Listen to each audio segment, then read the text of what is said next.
Mais bien, chers frères, moi je vous baptise avec de l'eau. Lui vous baptisera dans l'Esprit Saint et le feu, dit Jean le Baptiste à tous ceux qui viennent à lui et qui lui posent la question « Que devons-nous faire ?»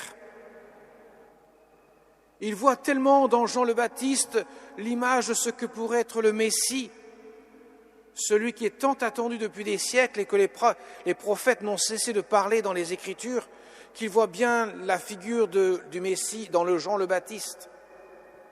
Or, Jean le Baptiste ne fait pas de mystère en ce qui le concerne. Je ne suis pas le Messie. Moi, je vous baptise avec de l'eau. Lui vous baptisera avec l'Esprit Saint et le feu, dans l'Esprit Saint et le feu. Et il y a une distinction fondamentale entre les deux. Le baptême avec de l'eau dont il parle, c'est le baptême qui permet d'entrevoir la conversion dans les cœurs, d'ouvrir le cœur.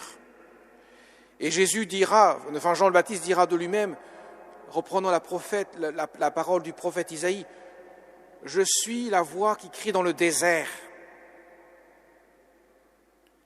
Et cette voix lui dit à tous, « Aplanissez les chemins, redressez les chemins, comblez les ravins et abaissez les collines. » Autrement dit, faites un chemin droit pour que Dieu puisse venir en vous et que vous puissiez venir à lui. Autrement dit, c'est la voix qui permet à la parole de Dieu de venir dans les cœurs. Saint Augustin prendra l'exemple, justement, pour montrer cela. Il dira, ce que j'ai dans le cœur, la parole qui est dans mon cœur, pour que je puisse vous la faire connaître à vous, j'utilise l'instrument qu'est la voix. Et une fois que la voix a prononcé la parole, la voix s'arrête. Mais la parole est dans votre cœur, tout en restant dans le mien. Autrement dit, la voix est que l'instrument qui permet à la parole de parvenir à son but. C'est le sens même de la vie de Jean le Baptiste.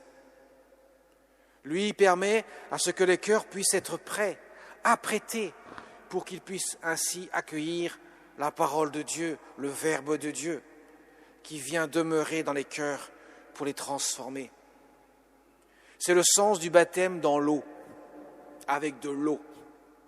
Alors que Jésus, le Messie tant attendu, celui qui a reçu l'onction de Dieu, autrement dit, le Christ, celui qui est Dieu fait homme, lui baptise dans l'Esprit Saint et le feu, ce qui veut dire qu'il vient transformer les cœurs par l'action de l'Esprit Saint, de telle sorte que nous devenons la demeure de Dieu, le temple de Dieu.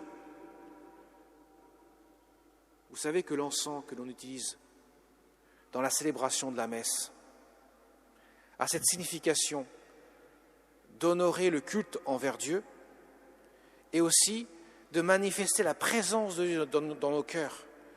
Quand l'enfant de cœur vous encense, vous la foule, après que moi j'ai encensé les oblats qui vont devenir le corps et le sang de Jésus.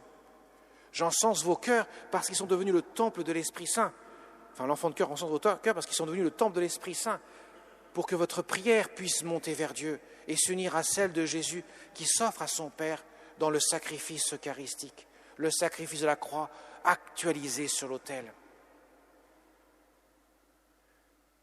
C'est cela, le baptême dans l'Esprit Saint et le feu. Le feu de Dieu veut brûler vos cœurs de son amour. C'est ça la distinction fondamentale entre Jean le Baptiste, le précurseur, celui qui prépare les cœurs, et Jésus qui vient demeurer dans les cœurs. Jean le Baptiste est la voix qui porte la parole, Jésus est la parole même de Dieu.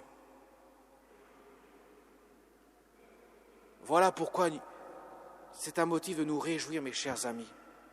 Il se trouve qu'aujourd'hui, nous sommes le 3e dimanche de l'Avent, et que ce jour, il y a une atténuation dans la pénitence, qui est symbolisée même par la couleur que le prêtre revêt sur lui, par l'ornement de de couleur rose, qui est une atténuation du violet, pour signifier la joie qui doit habiter les cœurs, parce que, effectivement, nous approchons de ce grand mystère où Dieu vient à la rencontre des hommes.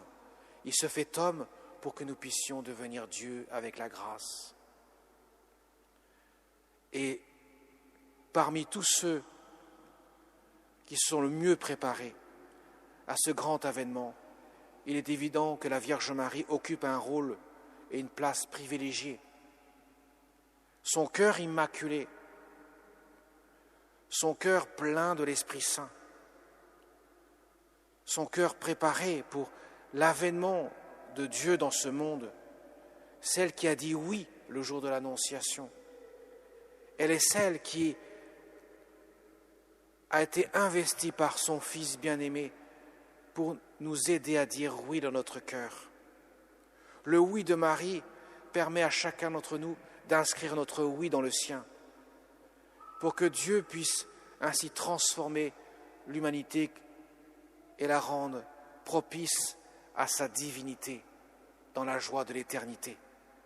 Ce qui veut dire concrètement, c'est que Marie, en s'appuyant sur le oui de Marie, en la priant, en l'invoquant, notre Mère du ciel, comme elle le recommandait tant à ses enfants qu'elle venait visiter sur la terre, de prier le chapelet, de prier le rosaire pour méditer les mystères de la vie du Christ, afin de nous imprégner de ces mystères et de laisser la place à Dieu qui vient habiter notre cœur. Mes chers amis, Noël, le mystère de Noël dont nous approchons dans quelques jours, ne doit pas être une fête extérieure à nos cœurs. C'est avant tout la présence de Dieu dans nos cœurs que nous devons rechercher. C'est le seul qui comblera notre cœur. C'est le seul dont notre cœur aspire, assoiffé et affamé de lui.